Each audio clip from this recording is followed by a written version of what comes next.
السلام عليكم ومرحبا بكم في فيديو جديد. في الفيديو تاع اليوم غنعرفوا بعض التواريخ المهمة اللي كتهم أصحاب المهن الحرة وأيضا حاملي بطاقة رميد.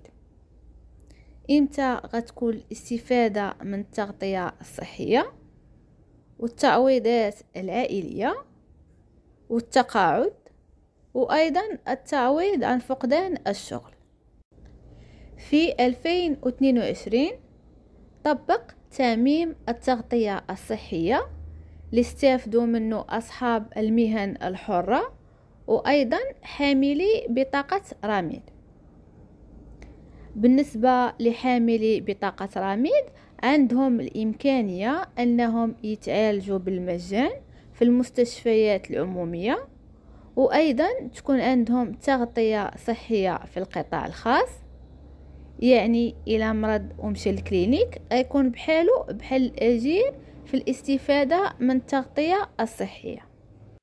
بالنسبة لسنة 2023 الحكومة مقبلة أنها تعطي تعويضات عائلية لأصحاب المهن الحرة وحاملي بطاقة رميد.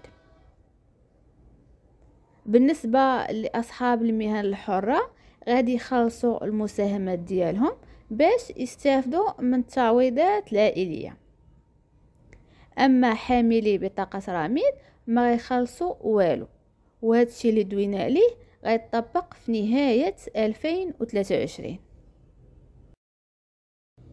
أما في سنة 2024 غادي ندوزو للتقاعد.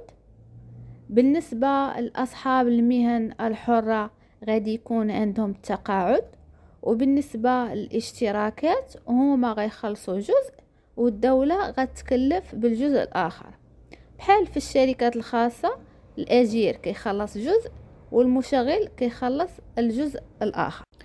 وأخيرا في 2025 غادي يكمل هذا المشروع الملكي بآخر شق وهو التعويض عن فقدان الشغل.